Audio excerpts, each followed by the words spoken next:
Teknologi satelit kini menjadi kebutuhan primer bagi manusia modern. Dalam berkomunikasi misalnya, sebagian besar orang Indonesia kini memiliki gadget seperti smartphone yang berbasis satelit. Selain itu juga transaksi perbankan seperti mengambil uang di ATM dan melakukan hal-hal lainnya itu pun menggunakan satelit karena data perbankan itu pun menggunakan satelit. Selain itu juga Anda bisa menonton TV, mendengarkan radio dan juga bisa streaming di sana dan di sini itu pun karena satelit. Satelit merupakan salah satu infrastruktur pendukung teknologi komunikasi. Bagi Indonesia yang merupakan negara kepulauan, teknologi satelit mutlak diperlukan demi menjamin ketersediaannya jaringan komunikasi yang merata bagi seluruh masyarakat.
Gencarnya program vaksinasi yang dilakukan pemerintah menjadikan Indonesia menduduki peringkat 5 teratas dunia negara dengan capaian vaksinasi tertinggi dengan total 200 juta dosis vaksin.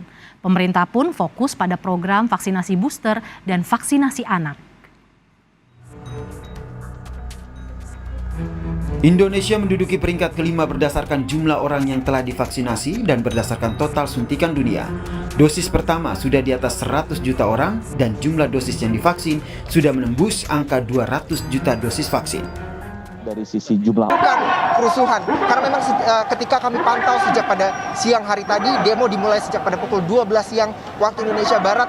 Demo berjalan kondusif, bagaimana organisasi masyarakat Islam dari FPI, GNPF Ulama dan juga PA 212 menyampaikan sejumlah tuntutan kepada pemerintah terkait dengan penolakan rancangan undang-undang Omnibus Law, kemudian ada penolakan RUU BPIP dan juga bagaimana mereka merasa bahwa tidak pantasnya jika pilkada dilaksanakan di tengah pandemi, dan pada akhirnya mereka harus menyebutkan jika tuntutan tersebut tidak dikabulkan, mereka meminta DPR untuk segera melengsarkan Presiden Jokowi dari jabatannya.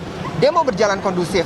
Mereka pun mendapatkan kabar baik, di mana pada aksi massa pada hari ini mereka menyampaikan kabar baik bahwa imam besar mereka Habib Rizik Syihab diperbolehkan untuk kembali ke Indonesia karena dinyatakan tidak bersalah oleh pemerintah Saudi Arabia.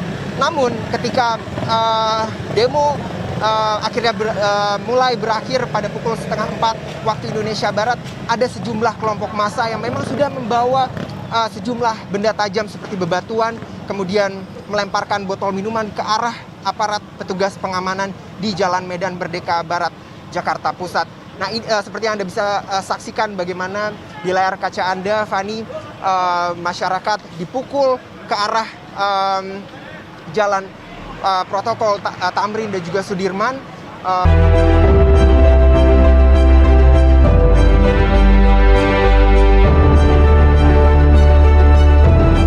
Selama 5 tahun ini, Indonesia telah fokus dan memberikan perhatian terbesar dalam bidang pembangunan infrastruktur.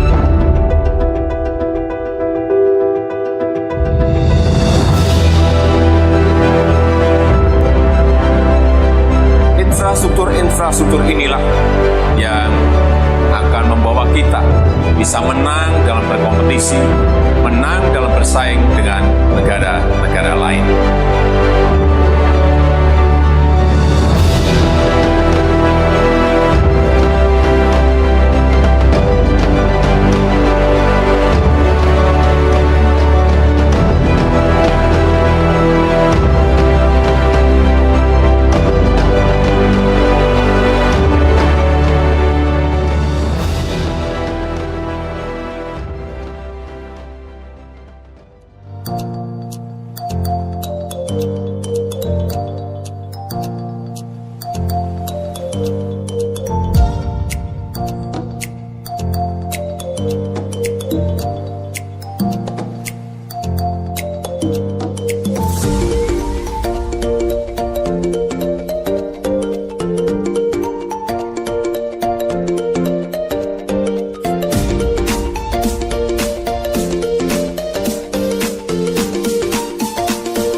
saya Billy Samuel, kegiatan saya sehari-hari sebagai mahasiswa.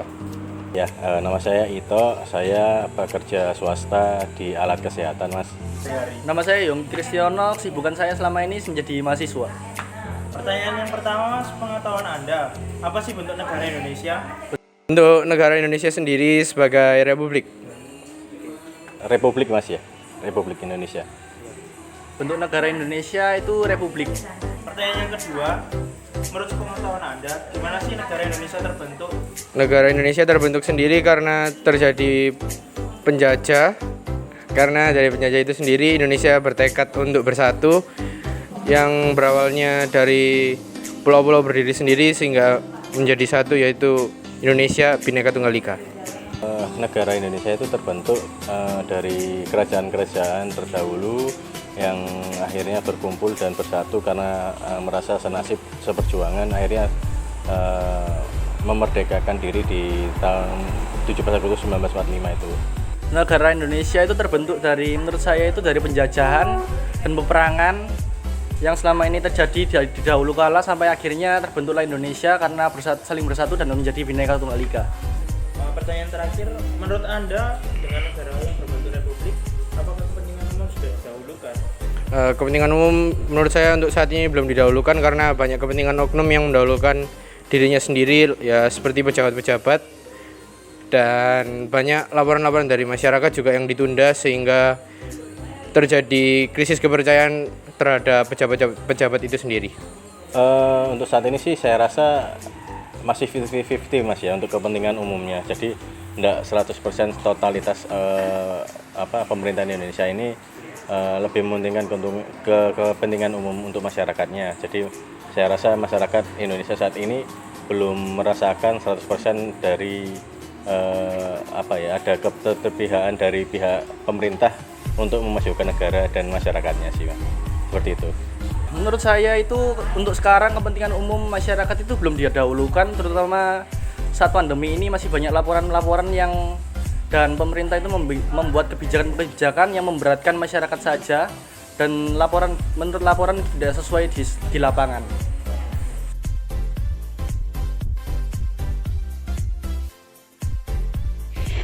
Apa sih pengertian dari negara itu sendiri? Pengertian dari negara itu sendiri adalah organisasi politik dengan pemerintahan terpusat yang memonopoli atas penggunaan kekuasaan wilayah geografis tertentu. Teori dari Aristoteles, negara terjadi karena aktivitas sosialisasi keluarga menjadi kelompok, kemudian menjadi desa atau kota, dan akhirnya menjadi negara itu sendiri.